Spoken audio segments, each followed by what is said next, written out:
Hello student, कैसे हैं आप सब। स्वागत है आप सबका मेरे यूट्यूब चैनल पर। और आज देखिए मैं वीडियो जो लेकर आया हूँ वह जो सीरीज चलता है या जो क्रम चलता है उससे हटकर है, क्योंकि यह भी ज़रूरी है।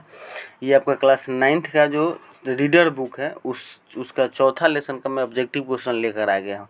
ऐसे रीडर बुक को मैंने पूरा पढ़ा दिया है, ठीक है, लेकिन इसका ऑब्जेक्टिव क्वेश्चन मैंने नहीं बताया था, तो क्रमशः करके मैं बता रहा हूँ। 3 लेसन तक मैंने बता दिया है। ये चौथा लेसन का ऑब्जेक्टिव क्वेश्चन है। ऐसे पढ़ाने के लिए इस बुक को पूरा मैंने पढ़ा दिया है। इसका प्लेलिस्ट भी बना दिया है। आप लिखिएगा क्लास 9th रीडर बुक तो पूरा वो लिस्ट आ जाएगा। वहाँ से जिस चैप्टर को आप देखना चाहेंगे वहाँ से देख लीजिएगा। और मैं ऑब्जेक्टिव बनाता हूँ तो ठीक उसी चैप्टर के नीचे उसके साथ ऐड कर देता हूँ उसी प्लेलिस्ट में, ठीक है, तो आप वहाँ से देख लीजिएगा। तो आइए शुरू करते हैं बिना देरी के हुए आज के वीडियो। बहुत ही इंपॉर्टेंट क्वेश्चन है, बहुत ही महत्वपूर्ण। और क्योंकि सितंबर में तुरंत आप लोगों का हो सकता है कि एग्जाम हो जाए, त्रैमासिक परीक्षा दूसरा वाला, क्योंकि पहला वाला जो था वो जून में हुआ था। तो चलिए शुरू करते हैं। देख लीजिए पहला क्वेश्चन, ये लेसन 4 है आपका। लेसन 4 है, कह रहा है कि who has written the eyes are not here. इसको किसने लिखा है? नजमुल हसन, संतोष यादव, रस्किन बंड या नन ऑफ दीज। तो आपका जो है जिसको ये लिखे हैं इसके आपका the eyes are not here मतलब आंखें यहाँ नहीं हैं, ठीक है, जिसमें एक अंधे लड़की और लेखक के अंधे की कहानी है। तो उसको कह रहे हैं किसने लिखा है, तो सही आंसर सी हो जाएगा, रस्किन बंड साहब लिखे हैं, ठीक है। नेक्स्ट क्वेश्चन आपका अगला क्वेश्चन कह रहा है कि ये आपका उसके बाद नेक्स्ट क्वेश्चन दूसरा नंबर कह रहा है कि Ruskin bond was born. Ruskin bond was born, कब इनका जन्म हुआ था? 1932, 1933, 1934, 1935। तो the right answer is C 1934। 1934 में इनका जन्म हुआ था, ठीक है, तो सही आंसर सी हो जाएगा। नेक्स्ट क्वेश्चन 3 नंबर क्वेश्चन कह रहा है आपका कि ही गॉट साहित्य अकेडमी अवार्ड इन। उनको साहित्य अकेडमी अवार्ड भी मिला था, ठीक है, इंग्लिश राइटिंग के लिए साहित्य अकेडमी का अवार्ड लिखने के क्षेत्र में मिलता है। तो रस्किन बॉन्ड साहब का जो इंडियन राइटर है इनको 1900 कब मिला था ये हमें बताना है कि साहित्य अकेडमी का अवार्ड इनको कब मिला था। 1995, 1994, 1900 आपका 93 या 1992। तो राइट आंसर इज आपका डी हो जाएगा, 1992। नेक्स्ट क्वेश्चन आपका चौथा नंबर क्वेश्चन कर रहा है कि this story point out that insight is superior to. इस कहानी में क्या दिखाया गया है कि हमारी जो इनसाइट है मतलब मन की जो आँख है वो तन की आँख से, हमारी आँख से ज़्यादा सुपीरियर है। तो कह रहा है कि इनसाइट किससे ज़्यादा बेहतर है? आई साइड से, मिड साइड से, बॉडी से या फेस से? तो the right answer is a I side, यानी कि आई साइड से जो है आपका इन साइड ज़्यादा मजबूत होता है। हम लोग आई साइड से सिर्फ पास की चीज़ों को देख पाते हैं जो हमें दिखता है, लेकिन इन साइड से हम लोग उन चीज़ों को भी देख लेते हैं जो कभी भी पहले देखे हैं। आंख बंद करके हम लोग याद करते हैं तो हमें सभी चीज़ें दिखता है कि कौन कहाँ है, कैसे है, ठीक है। तो राइट आंसर आपका ए हो जाएगा। 5वां नंबर क्वेश्चन देख लेते हैं।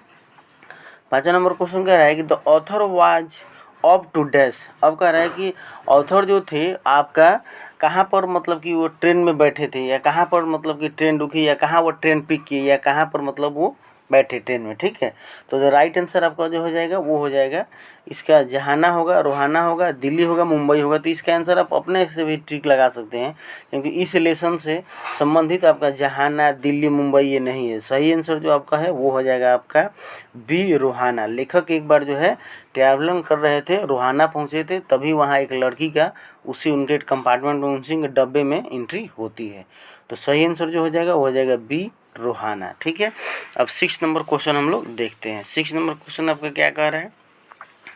तो 6 नंबर क्वेश्चन कह रहा है कि who got in the compartment. अब उसमें कौन प्रवेश करता है? जैसे कि मैंने बताया कि लेखक रोहाना रुके हुए थे या गाड़ी रोहाना पहुंची थी, और वहाँ कौन मतलब कि उस उनके कंपार्टमेंट में एंट्री करता है? क्या वह एक बॉयज था, क्या वह एक गर्ल थी, क्या वह एक सिंगर था, क्या वह एक टीचर थे? तो जो राइट आंसर इज आपका हो जाएगा बी, वह एक लड़की थी जो उसमें चढ़ती है, ठीक है। 7 नंबर क्वेश्चन कह रहा है कि the author was totally dash. Author जो थे वो क्या थे?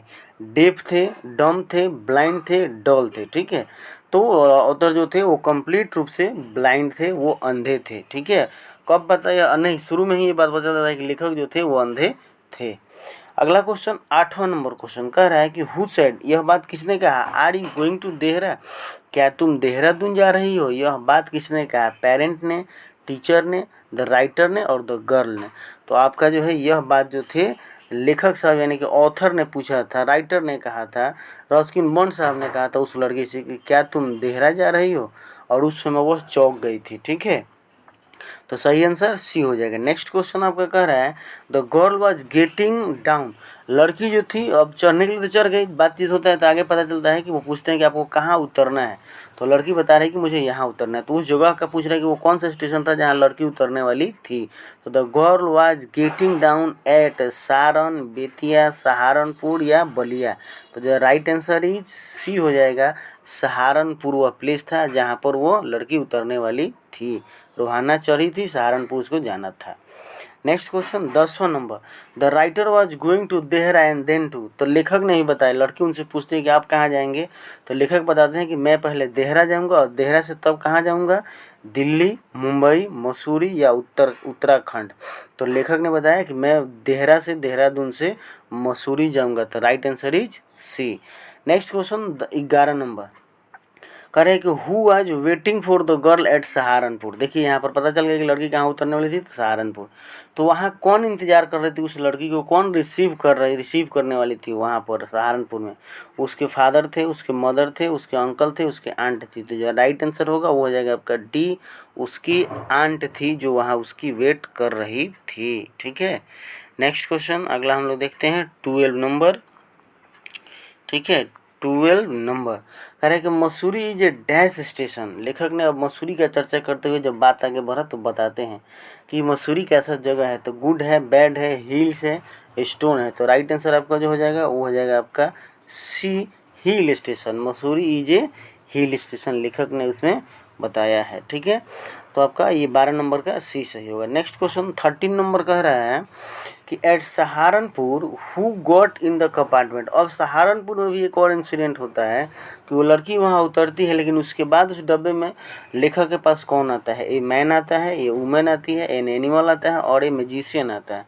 तो द राइट आंसर हो जाएगा वो हो जाएगा ए मैन, एक आदमी आता है। ठीक है, उसी कंपार्टमेंट, ठीक जहाँ पर लड़की बैठी थी, जहाँ से वो उतर रही थी, वहीं एक व्यक्ति चढ़ता है लेखक के पास। ठीक है, तो सही आंसर ए हो जाएगा। 14 नंबर क्वेश्चन देखते हैं। 14 नंबर कह रहा है कि आपका this is a highly sensitive and dash story. यह जो आपका है कैसे, मतलब यह कहानी है, लेखक के परिचय में दिया गया है। तो केयरलेस है, एक तो सेंसिटिव है ही, चेतनापूर्ण है ही, केयरलेस है, केयरफुल है, थॉटफुल है और रेस्टलेस, आपका रेस्टलेस है। तो राइट आंसर हो जाएगा आपका सी, थॉटफुल यह कहानी है, सेंसिटिव एंड थॉटफुल स्टोरी है। ठीक है, तो सही आंसर सी हो जाएगा। चलिए 15 नंबर का देखते हैं और लास्ट क्वेश्चन है इस लेसन का जो मैंने बनाया है। ठीक, तो आपका 15 नंबर क्वेश्चन कह रहा है कि he has written over dash stories. अब कह रहा है कि उन्होंने कितनी कहानियाँ लगभग लिखे हैं लेखक साहब। ठीक है, आपका उसमें दिया गया लेखक परिचय।